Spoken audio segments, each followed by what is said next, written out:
Hello भाई, राम राम सब ने। आज हम जो प्रीवियस ईयर क्वेश्चन पेपर कर रहे थे सीईटी के लिए, वो सेट नंबर है 26 और ये है हरियाणा पंचायत ऑफिसर का। ये पूरा क्वेश्चन पेपर सोल्व करेंगे। हरियाणा में पनघट से संबंधित गीतों में किस रस की प्रधानता पाई जाती है? तो हरियाणा में पनघट से संबंधित गीतों में किस रस की प्रधानता पाई जाती है? ये है श्रृंगार रस। तो जैसे जो पनघट पे पहले पानी भरने के लिए जाती थी ना लेडीज, तो वो श्रृंगार करके जाती थी। तो ये पनघट से संबंधित गीतों में किस रस की प्रधानता होगी? श्रृंगार रस की। और देखो भाई, रस कितने प्रकार के हैं? 9 प्रकार के रस होते हैं मेन। श्रृंगार रस, हास्य रस। हास्य रस में कोई भी हंसी की बात होगी ना, उसमें हास्य रस होगा। करुण रस में कोई दुख की बात होगी, उसमें करुण रस है। रौद्र रस, क्रोध की बात होगी, उसमें रौद्र रस होगा। वीर रस में वीरता की बातें होंगी। भयानक रस में कोई भयावह बात होगी। विभत्स रस, जुगुप्सा, इसका ये स्थायी भाव होगा विभत्स रस का। अद्भुत रस, कोई भी अद्भुत बात होगी। शांत रस में शांति प्रिय कोई भी बात होगी ना, वो इसमें। तो ये रस कितने हो गए? 9 रस होते हैं। श्रृंगार रस, हास्य, करुण, रौद्र, वीर, भयानक, विभत्स, अद्भुत रस और शांत रस। स्वामी दयानंद सरस्वती के आध्यात्मिक गुरु कौन थे? तो स्वामी दयानंद सरस्वती के आध्यात्मिक गुरु थे स्वामी विरजानंद। कौन थे? स्वामी विरजानंद थे। 1861 में दयानंद मथुरा में विरजानंद स्वामी से मिले थे। तो ये कहाँ मिले थे? विरजानंद दयानंद सरस्वती से मथुरा में। इन्हीं से दयानंद को वेदों के दार्शनिक, मतलब स्वामी विरजानंद से ही स्वामी दयानंद सरस्वती ने ज्ञान लिया था। 1875 में स्वामी दयानंद सरस्वती ने बम्बई में आर्य समाज की स्थापना की थी। तो आर्य समाज की स्थापना कब हुई थी? 1875 में। और इनके गुरु कौन थे? स्वामी विरजानंद। स्वामी विरजानंद।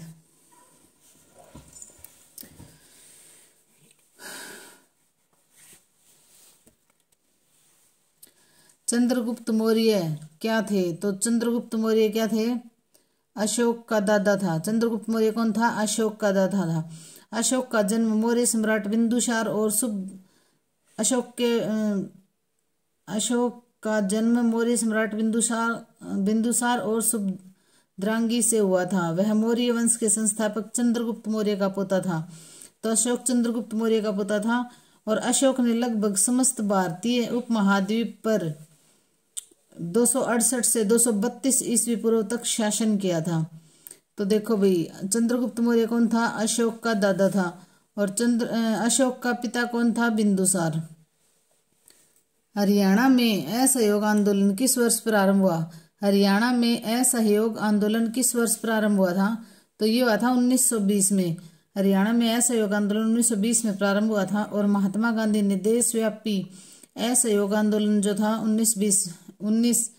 1920 से 21 को बल प्रदान करने के लिए 15 फरवरी को भिवानी में आए थे गांधी जी। देखो भाई, ये डेट बहुत इंपॉर्टेंट है। गांधी जी 15 फरवरी 1920 को भिवानी, और 16 फरवरी 1920 को कलानौर में, और 17 फरवरी को रोहतक में। तो देखो भाई, बी के आर से याद कर लो।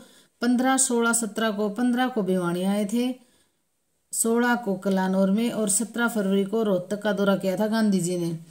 1920 में जो असहयोग आंदोलन हुआ था ना, उसको बल प्रदान करने के लिए गांधी जी ने 15 फरवरी 1920 को भिवानी का, 16 फरवरी में कलानौर और 17 फरवरी में रोहतक का दौरा किया था। राष्ट्रीय राजमार्ग नंबर 1 पर सबसे लंबा ऊपरगामी पुल किस नगर में है? तो सबसे लंबा ऊपरगामी पुल किस नगर में है? तो ये है पानीपत में। राष्ट्रीय राजमार्ग 1 पर हरियाणा के प्रमुख नगर मुरथल, गन्नौर, पानीपत, करनाल, गरौंडा, पीपली, शाहबाद और अंबाला हैं। और इनमें सबसे लंबा ऊपरगामी पुल पानीपत में है।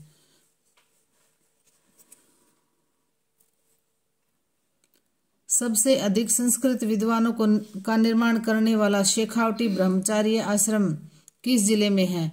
तो ये किस जिले में है? ये भिवानी जिले में है। शेखावटी ब्रह्मचर्य आश्रम किस जिले में है? भिवानी जिले में है। जिसकी स्थापना 1968 में की गई थी। इसकी स्थापना कब की गई थी? 1968 में। 1968 में इसकी स्थापना की गई थी। और वहीं तोशाम में हरियाणा का सर्वाधिक प्राचीन हिंदू मंदिर, और तोशाम में क्या है? सबसे प्राचीन हिंदू विष्णु का जो विष्णु देवता है उनका सबसे प्राचीन हिंदू मंदिर कहाँ है? तोशाम में है। और ये जो शेखावटी ब्रह्मचर्य आश्रम कहाँ है? भिवानी में है। और इसकी स्थापना 1968 में हुई थी। कुरुक्षेत्र के किस मंदिर की दीवारों पर भगवत गीता के सभी श्लोक लिखे हुए हैं? तो ये है बिड़ला मंदिर। बिड़ला मंदिर, यह मंदिर कुरुक्षेत्र में ब्रह्म सरोवर के समीप स्थित है। तो बिड़ला मंदिर कहाँ है? ब्रह्म सरोवर के समीप स्थित है। और इस पर इसकी दीवारों पर भगवत गीता के श्लोक लिखे हुए हैं। और इस मंदिर का निर्माण किसने करवाया था? जुगल किशोर बिड़ला ने। कब करवाया था? 1955 में। तो 1955 में बिड़ला मंदिर का निर्माण जुगल किशोर बिड़ला ने करवाया था 1955 में। और इसका नाम भगवत गीता मंदिर रखा गया। इस मंदिर की दीवारों पर भगवत गीता के सभी श्लोक लिखे हुए हैं। तो कुरुक्षेत्र में है ये मंदिर और इस पर भगवत गीता के श्लोक लिखे हुए हैं। बिड़ला मंदिर है ये, और इसका निर्माण करवाया था जुगल किशोर बिड़ला ने। 1955 में इसका निर्माण करवाया था। निम्नलिखित में से कौन सा स्थान हड़प्पा संस्कृति का स्थल नहीं है? तो कौन सा स्थान है जो हड़प्पा संस्कृति का स्थल नहीं है? ये है फरीदाबाद। हड़प्पा सभ्यता की जानकारी देने वाले सर्वाधिक स्थल हरियाणा क्षेत्र में हैं। हरियाणा क्षेत्र में है सर्वाधिक स्थल। हरियाणा क्षेत्र के राखीगढ़ी, मित्ताथल, बनावली और बिरहाना, ये बिरडाना भी लिख देते हैं, बिरडाना स्थलों की गणना भारत के सबसे बड़े स्थलों के रूप में की गई है। तो राखीगढ़ी, मित्ताथल, बनावली, बिरडाना में क्या है? हड़प्पा संस्कृति के स्थल हैं। और फरीदाबाद में नहीं है। माधोगढ़ का प्राचीन किला किस जिले में स्थित है? तो माधोगढ़ का प्राचीन किला कहाँ है? महेंद्रगढ़ में।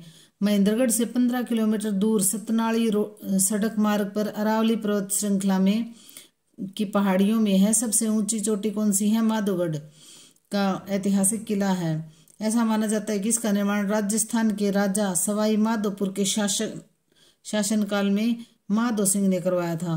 तो माधोगढ़ का किला कहाँ है? महेंद्रगढ़ की जो अरावली की पहाड़ियां हैं वहां पे है। विवाह में नीम भराई किस अवसर पर होता है? तो विवाह में नीम भराई दूल्हे के आगमन पर होता है। द्वार पर दूल्हे के आगमन पर नीम जड़ाई की रस्म होती है। भिन्न शब्द छांटिए। तो इनमें से भिन्न शब्द क्या होगा? देखो, स्टीयरिंग, चक्र, कार, इंजन। तो इसमें भिन्न क्या होगा? टायर होगा। इनमें से क्या है? भिन्न क्या है? कार है भाई। ये सारे कार के पार्ट हैं। टायर, इंजन और स्टीयरिंग क्या है? कार के पार्ट हैं। तो कार इनमें से भिन्न होगा। मारकंडा नदी प्रमुख रूप से किस जिले में बहती है? तो मारकंडा नदी प्रमुख रूप से किस जिले में बहती है? कुरुक्षेत्र जिले में। मारकंडा नदी, देखो भाई, यह नदी हिमाचल प्रदेश की धरतीधर नामक पहाड़ी से निकलती है। तो कहाँ से निकलती है? धरतीधर नामक पहाड़ियों से निकलती है। यह नदी धरतीधर नामक पहाड़ी से निकलती है और दक्षिणी ढाल से निकलती है और अंबाला में काला अम्ब नामक स्थान से हरियाणा राज्य में प्रवेश करती है। तो कहाँ से प्रवेश करती है? काला अम्ब नामक स्थान से हरियाणा में प्रवेश करती है और दक्षिण की ओर बहती हुई यह नदी कुरुक्षेत्र जिले में दक्षिण पश्चिम दिशा धारण करती हुई दक्षिण पश्चिम की ओर बहती हुई यह नदी पेहोवा के निकट अरुणाए नामक गांव के पास सनीसा नामक झील में सरस्वती नदी में मिल जाती है। तो देखो भाई, मारकंडा नदी धरतीधर नामक पहाड़ियों से निकलती है। एक क्वेश्चन तो ये हो गया।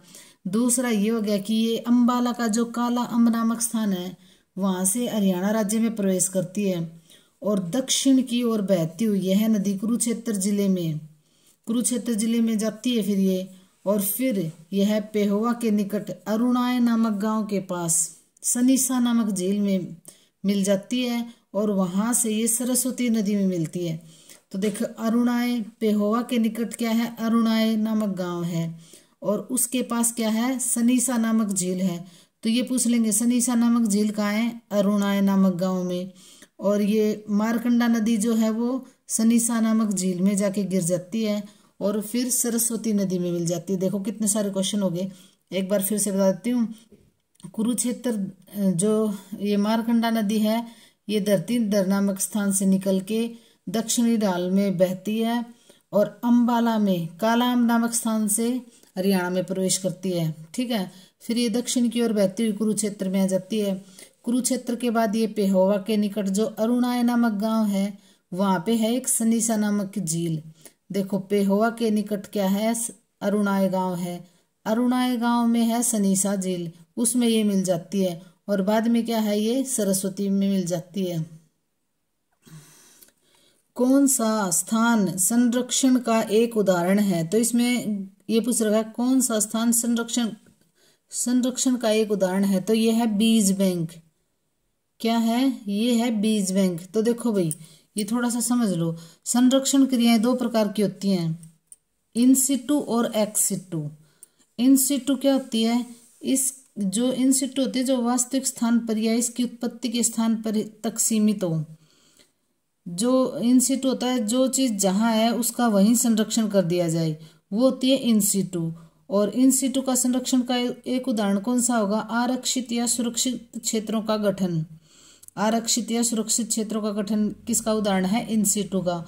और एक्स सिटू होगा संरक्षण की कोशिश का उदाहरण, एक जर्मन प्लाज्म बैंक या बीज बैंक की स्थापना।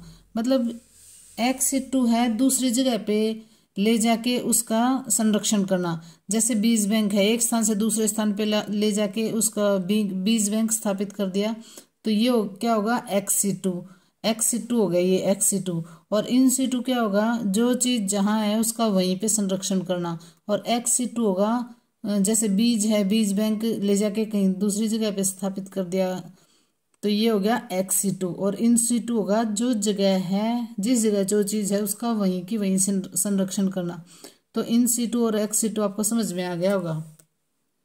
और बिल्कुल इसी तरीके से ये देख लो, जैसे ये वाइल्ड लाइफ सेंचुरी हैं और ये जो हैं अपने नेशनल पार्क हैं, ये इन सिटू में आएंगे, इनको हम किसी दूसरी जगह नहीं ले जा सकते, तो ये किस में आएंगे, इन सिटू में। जैसे राष्ट्रीय पार्क है वो इन सिटू में आएंगे, वन्य जीव अभ्यारण्य है वो इन सिटू में आएंगे, वहीं की वहीं उनका संरक्षण कर दिया जाता है। और एक्स सिटू होगा बीज बैंक, जैसे बीज बैंक को कहीं भी ले जाके स्थापित कर दो। ठीक है, अकबर और हेमचंद्र के मध्य पानीपत का द्वितीय युद्ध कब हुआ था? तो अकबर और हेमचंद्र के बीच पानीपत का दूसरा युद्ध कब हुआ था?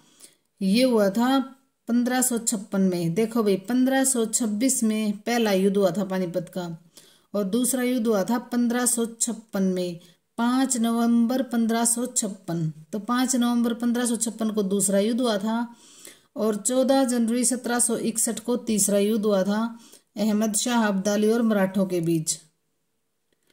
और इस युद्ध में अकबर और हेमू के मध्य ये युद्ध हुआ था। अकबर का संरक्षक कौन था? बैरम खां था। बैरम खां ने युद्ध का नेतृत्व किया था। यदि कोई युग्मक किसी दैहिक कोशिका से बिना अर्धसूत्री विभाजन के बनता है तो उस प्रक्रिया को कहते हैं, तो उस प्रक्रिया को क्या कहते हैं? एपोस्पोरी। क्या कहते हैं? एपोस्पोरी। बाल मुकुंद गुप्त का किस क्षेत्र में योगदान रहा है? तो बाल मुकुंद गुप्त का रहा है पत्रकारिता, साहित्य सृजन, स्वतंत्रता सेनानी, उपरोक्त सभी में रहा है। बाल मुकुंद गुप्त हरियाणा के झज्जर जिले के गुड़ियाणी गांव में जन्मे थे। तो बाल मुकुंद गुप्त कहाँ जन्मे थे? झज्जर जिले के गुड़ियाणी गांव में। और ये जो बाल मुकुंद गुप्त जी थे ना, वो ओजस्वी, राष्ट्र प्रेमी और ईमानदार बहुत थे। हिंदी और उर्दू पर समान अधिकार रखने वाले इस पत्रकार ने तो इन्होंने हिंदी में भी रचना की और उर्दू में भी। और उर्दू पत्रों, अखबार, उनके पत्र कौन कौन से थे? देखो भाई पत्र थे, उर्दू पत्र थे अखबार ए चुनार और कोहिनूर। तो ये तो दो इनके अखबार हो गए, उर्दू के पत्र हो गए कौन कौन से? अखबार ए चुनार और कोहिनूर। तथा 3 हिंदी पत्रों, और हिंदी के 3 पत्र कौन से थे? हिंदुस्तानी, हिंदी बंगवासी एवं भारत मित्र का संपादन भी किया था इन्होंने। तो देखो भाई उर्दू के दो पत्र कौन कौन से हैं? अखबार ए चुनार और कोहिनूर। अखबार चुनार और कोहिनूर उर्दू के, और 3 हिंदी के पत्र हैं। कौन कौन से? हिंदुस्तान, हिंदी बंगवासी और भारत मित्र। नारनौल के क्षेत्र में सतनामी सैनिकों ने किस मुगल सम्राट की सेना से भयंकर युद्ध किया था? तो औरंगजेब की सेना से भयंकर युद्ध किया था नारनौल के क्षेत्र में सतनामी सैनिकों ने औरंगजेब की सेना से भयंकर युद्ध किया था। यह विद्रोह कब हुआ था? 1672 ईस्वी में यह युद्ध हुआ था। और ये जो सतनामी थे ना, बहुत सारे सतनामी मारे गए थे इस युद्ध में। बीबीपुर एवं नजफगढ़ झील किस प्रकार के प्राकृतिक क्षेत्र में स्थित हैं? तो बीबीपुर और नजफगढ़ झील किस प्रकार के प्राकृतिक क्षेत्र में स्थित हैं? मैदानी क्षेत्र में। किस में? मैदानी क्षेत्र में। प्रथम विश्व युद्ध में सैनिकों की सबसे अधिक भर्ती 22,144 सैनिकों की किस जिले से हुई थी? तो ये था रोहतक जिले से। भारत में जैव विविधता हॉटस्पॉट के रूप में घोषित क्षेत्र है, तो कौन सा क्षेत्र है? हिमालय। भारत में जैव विविधता हॉटस्पॉट के रूप में घोषित क्षेत्र कौन सा है? हिमालय। वर्तमान में संपूर्ण विश्व में ना 18 जैव विविधता हॉटस्पॉट हैं, जिनमें से 2 हॉटस्पॉट भारत में पाए गए हैं। भारत में पूर्वी हिमालय और पश्चिमी घाट दोनों जैव विविधता से संपन्न हॉटस्पॉट हैं। और इसमें हॉटस्पॉट नहीं, संपूर्ण हिमालय का तो ये हॉटस्पॉट में नहीं आता, लेकिन इसका कुछ हिस्सा है। परंतु अब ये जो है, इनमें से जो है वो हिमालय ही आएगा। तो पश्चिमी घाट और हिमालय 2 जैव विविधता हॉटस्पॉट के रूप में घोषित किया है। शंकर जादूगर की जन्मस्थली कहाँ है? तो ये है ऐलनाबाद, और 1950 में इनका जन्म हुआ था, जो हरियाणा के सिरसा जिले में स्थित है। और ये सिरसा, ऐलनाबाद कहाँ है? सिरसा जिले में स्थित है, और 1950 में इनका जन्म हुआ था। राज्यसभा में कर्नाटक राज्य के लिए कितने स्थान हैं? तो राज्यसभा में कर्नाटक की कितनी सीटें, ये पूछ रखा है। तो कर्नाटक की सीटें हैं 12। कर्नाटक की कितनी सीटें हैं? 12। उड़ीसा की हैं 10, राजस्थान की भी 10 है, और उड़ीसा की भी 10 है। पंजाब की हैं 7 और हरियाणा की हैं 5। तो देखो भी, राजस्थान और उड़ीसा की 10-10 सीटें हैं। राजस्थान और उड़ीसा की 10-10 सीटें हैं राज्यसभा की। कर्नाटक की 12 हैं, और हरियाणा की हैं 5 सीटें। पंजाब की हैं 7, हरियाणा की 5 और पंजाब की 7 और राजस्थान की 10। तो ये अपने आस पास की तो याद रख लो। हरियाणा की 5, पंजाब की 7, राजस्थान की 10, उड़ीसा की 10 और कर्नाटक की हैं 12। गुरुग्राम को किस आचार्य से संबंधित माना जाता है? तो गुरु द्रोणाचार्य से संबंधित माना जाता है। और गुरु द्रोण को उनके शिष्यों ने इसे गुरु दक्षिणा के रूप में भेंट किया था। इस गांव का नाम गुड़गांव मसाणी था, क्योंकि यहाँ पर मसाणी चेचक की देवी शीतला माता का प्राचीन मंदिर स्थित है। और गुरुग्राम जिले के गठन के समय यहाँ कितनी रियासतें थी? 3 रियासतें थी। जब गुरुग्राम जिले का गठन किया ना, तब भी यहाँ 3 रियासतें थी और 11 परगने थे। कितनी रियासतें थी? गठन के समय भी 3 रियासतें थी। एक खाद्य श्रृंखला में निम्नलिखित में से किसे प्राथमिक उत्पादक माना जाता है? तो किसे माना जाता है? स्वपोषी को। एक खाद्य श्रृंखला में प्राथमिक उत्पादक स्वपोषी को माना जाता है। प्राथमिक उत्पादक हरे पौधे प्रथम, द्वितीय और तृतीय श्रेणी में के उपभोक्ता एवं अपघटनकर्ता आपस में मिलकर खाद्य श्रृंखला का निर्माण करते हैं और भक्षक या भोज्य के रूप में संबंधित होते हैं। तो देखो भी, प्राथमिक उत्पाद हरे पौधे हो गए, द्वितीय और तृतीय श्रेणी के उपभोक्ता और अपघटनकर्ता हो गए। उदयभानु हंस की प्रिय लिपिक विद्या कौन सी है? तो उदयभानु हंस की है काव्य लेखन। किससे संबंधित थे? काव्य लेखन से संबंधित थे। हरियाणा के राज्य कवि भी हैं उदयभानु हंस। हिंदी में रुबाई के प्रवर्तक कवि हैं। हिंदी में रुबाई के प्रवर्तक कवि पूछे तो कौन है? उदयभानु हंस हैं। कौन है? उदयभानु हंस हैं। और रुबाई सम्राट के रूप में भी लोकप्रिय हैं उदयभानु हंस। 1926 में पैदा हुए उदयभानु हंस की हिंदी रुबाइयाँ, तो 1926 में इनका जन्म हुआ था, और हिंदी रुबाइयाँ 1952 में प्रकाशित हुई थी। तो ये पूछे हिंदी रुबाइयाँ किसकी हैं? तो उदयभानु हंस की हैं। डॉक्टर सलीम अली एक जाने माने क्या थे? पक्षी विज्ञानी थे। क्या थे? पक्षी विज्ञानी थे भाई ये सलीम अब्दुल। ये पक्षी विज्ञानी और प्रकृतिवादी थे। पक्षी विज्ञानी और प्रकृतिवादी थे और भारत के बर्डमैन के रूप में भी जाना जाता है। 1976 में भारत के दूसरे सर्वोच्च नागरिक सम्मान पद्म विभूषण से इन्हें सम्मानित किया गया था। भारत के बर्डमैन के नाम से भी सलीम अली को जाना जाता है और 1976 में इनको पद्म विभूषण मिला था, डॉक्टर सलीम अली को। निर्वाचन की समस्त शक्तियां जिले में किसके पास होती हैं? तो निर्वाचन की समस्त शक्तियां किसके पास होती हैं? उपायुक्त के पास। जिले का जो उपायुक्त होता है उसके पास होते हैं उपायुक्त या जिलाधिकारी। भारतीय प्रशासनिक सेवा का एक प्रमुख प्रशासनिक पद है और भारत के प्रत्येक जिले का एक अपना उपायुक्त होता है। तो निर्वाचन की समस्त शक्तियां जिले में किसके पास होती हैं? उपायुक्त के पास। धार्मिक व ऐतिहासिक स्थल कोल किस जिले के अंतर्गत आता है? तो कोल किस जिले के अंतर्गत आता है? कैथल। धार्मिक एवं ऐतिहासिक स्थल कोल कैथल। देखो भाई, कोल कैथल जिले के अंतर्गत आता है। पुराणे के अनुसार कैथल की स्थापना युधिष्ठिर ने की थी। कैथल के फरल गांव में फल्गु मेला लगता है। तो कैथल के फरल गांव में क्या लगता है? फल्गु मेला लगता है। और कैथल को हनुमान का जन्म स्थल अथवा कपि स्थल भी माना जाता है। तो कैथल को हनुमान का जन्म स्थल और कपि स्थल भी माना जाता है। और कोल जो धार्मिक स्थल है वो कहाँ है? कैथल में। कोल कैथल में। पुरातत्व से संबंधित मित्ताथल स्थल किस जिले के अंतर्गत आता है? तो मित्ताथल आता है भिवानी जिले के अंतर्गत। और डॉक्टर सूरजभान ने इसका उत्खनन किया था 1967 और 68 में। तो कब किया था इसका उत्खनन? 1967 और 68 में मित्ताथल का किसने किया था? सूरजभान ने। और जहाँ प्रारंभिक हड़प्पा संस्कृति, हड़प्पा सभ्यता के अवशेष प्राप्त हुए थे। इस पुरास्थल से 1915-16 में गुप्त तथा कुषाण कालीन सोने के सिक्के भी मिले थे। तो मित्ताथल से क्या मिले थे? गुप्त काल के कुषाण कालीन सोने के सिक्के भी प्राप्त हुए थे। और इसके 1965 में टीले के पास नहर खोदते समय तांबे के 13 छल्ले और 2 भाले भी प्राप्त हुए थे। तो ये मित्ताथल किससे संबंधित है? किस जिले में है? भिवानी में। और इसका उत्खनन किसने किया था? सूरजभान ने 1967 और 68 में।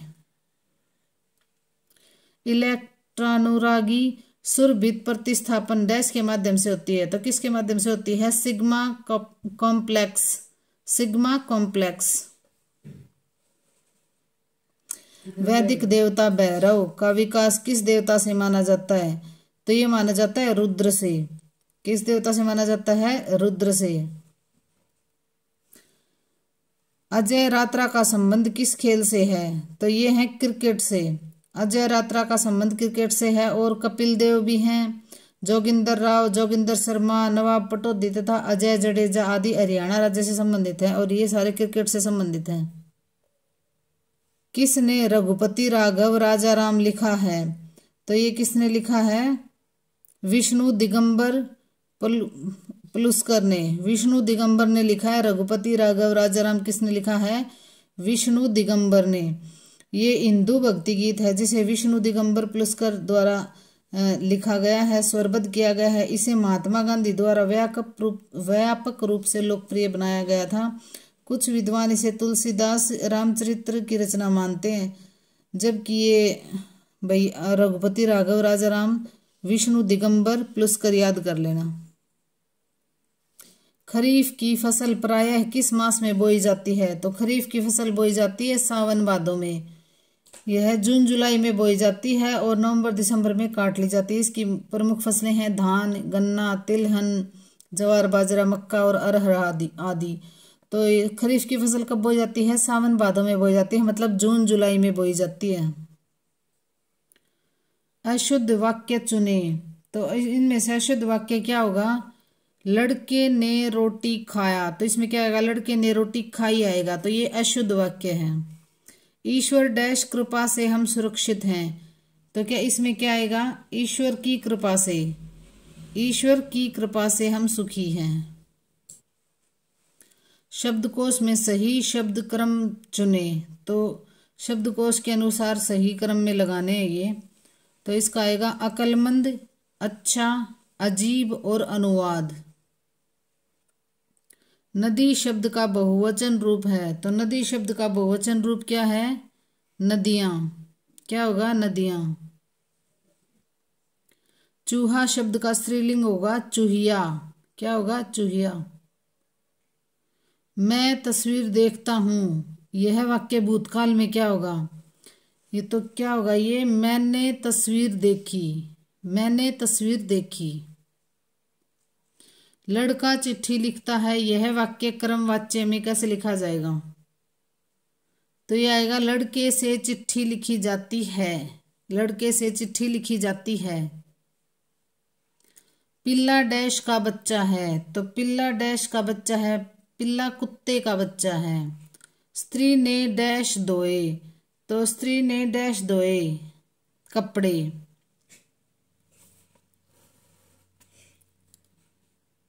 हथियार डालना मुहावरे का अर्थ है।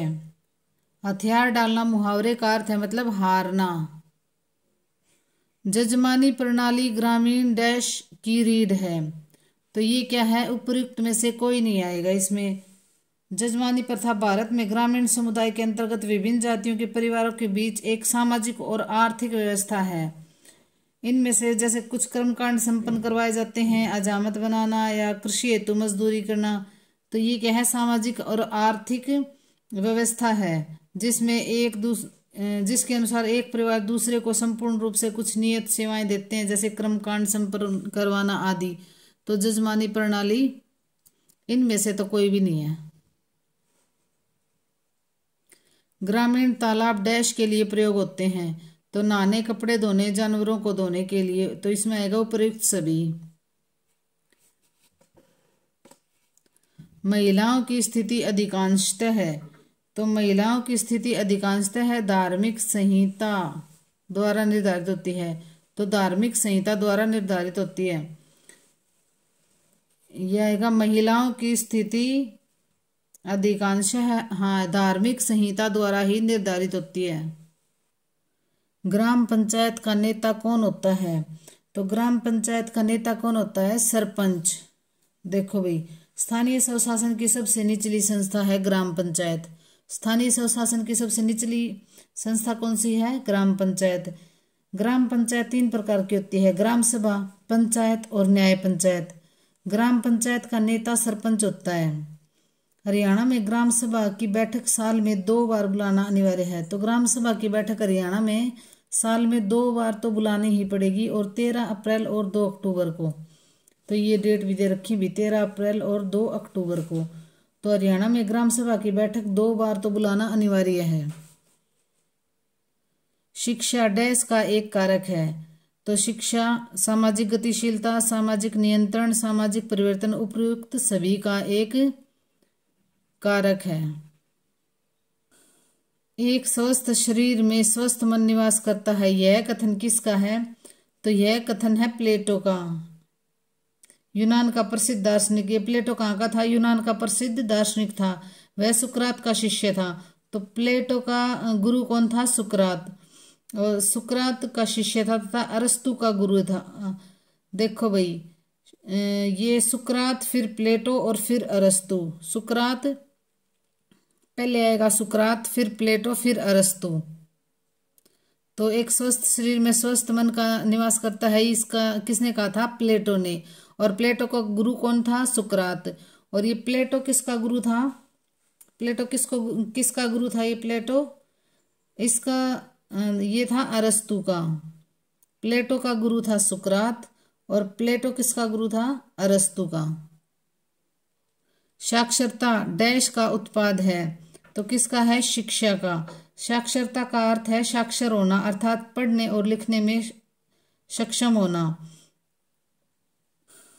परिवार बच्चे को सामाजिक कौशल का आवश्यक ज्ञान देने में असफल हो सकता है, परंतु डैश बच्चे को नई चीजें सीखने में मदद कर सकता है, तो इसका आएगा स्कूल। देखो, परिवार बच्चे को सामाजिक कौशल का आवश्यक ज्ञान देने में सफल हो सकता है, परंतु स्कूल बच्चे को नई चीजें सीखने में मदद करता है। स्कूल बच्चे को नई चीजें सीखने में मदद करता है। अनुसूचित जाति जनजाति के लिए आयोग कब गठित हुआ था? तो ये हुआ था 1978 में। कब हुआ था? 1978 में हुआ था। इनमें है ही नहीं भाई 78। भारत में राष्ट्रीय अनुसूचित जाति का एक आयोग एक स्वायत्त संस्था है। इसकी स्थापना 1978 में हुई थी। कब हुई थी? 1978 में। 1978 में इसकी स्थापना हुई थी। और 189वां संविधान संशोधन अधिनियम 2003 में हुआ था, जिसमें राष्ट्रीय अनुसूचित जाति और जनजाति आयोग को 2 भागों में विभाजित किया गया था। अनुच्छेद 338 में राष्ट्रीय अनुसूचित जाति आयोग 338 में, और अनुसूचित जनजाति आयोग ये भी 338 क में है। तो ये 1978 में अनुसूचित जाति और जनजाति आयोग कब बना था? 1978 में। कब? 1978 में। 1978 में बना था भैया। भारत में भू राजस्व प्रणाली कब शुरू हुई थी? तो ये हुई थी 1793 में लॉर्ड कॉर्नवालिस द्वारा विकसित प्रणाली थी। तो भारत में भू राजस्व प्रणाली कब शुरू हुई थी? 1793 में लॉर्ड कॉर्नवालिस द्वारा विकसित की गई थी। ये भू राजस्व प्रणाली कॉर्नवालिस द्वारा 1793 में लॉर्ड कॉर्नवालिस द्वारा विकसित की गई थी भू राजस्व की प्रणाली। और ये देखो भाई 1793 में स्थायी बंदोबस्त गवर्नर जनरल कॉर्नवालिस के समय में एक 10 साला बंदोबस्त लागू किया गया था। 1793 में स्थायी बंदोबस्त, या इसको इस्तमरारी बंदोबस्त भी बोल देते हैं। इस्तमरारी बंदोबस्त में परिवर्तन कर दिया था। बंगाल, बिहार और उड़ीसा में थी ये। तो ये कहाँ थी?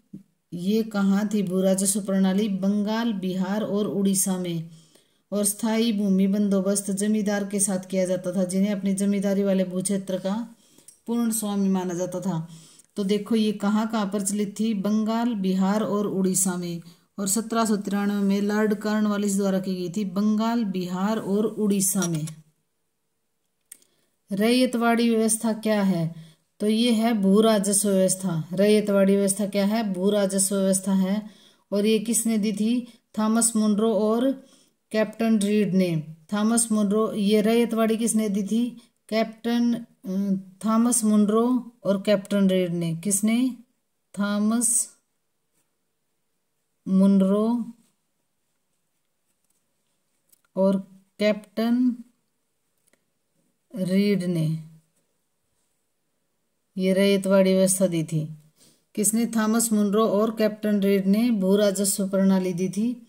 और ये 1792 में, ये कब दी थी? 1792 में। रैयतवाड़ी व्यवस्था को सर्वप्रथम कहाँ लागू किया गया था? तमिलनाडु के बारामहल जिले में लागू किया गया था। तो ये रैयतवाड़ी व्यवस्था किसने शुरू की थी? थॉमस मुनरो और कैप्टन रीड ने। ये क्या थी? एक भू राजस्व प्रणाली थी। और इसको सर्वप्रथम तमिलनाडु के बारामहल जिले में लागू किया गया था। कहाँ कहाँ? तमिलनाडु के बारामहल जिले में सबसे पहले इस व्यवस्था को शुरू किया गया था, रैयतवाड़ी को। और किसने दी थी? थॉमस मुनरो और कैप्टन रीड ने। क्या थी? ये भू राजस्व प्रणाली थी। महालवाड़ी व्यवस्था कब शुरू की गई थी? तो ये की गई थी 1833 का 9वां रेगुलेशन था भाई। ये कौन सा था? 9वां रेगुलेशन था। तो महालवाड़ी व्यवस्था कब शुरू की गई थी? 1833 का 9वां रेगुलेशन के तहत ये महालवाड़ी व्यवस्था शुरू की गई थी।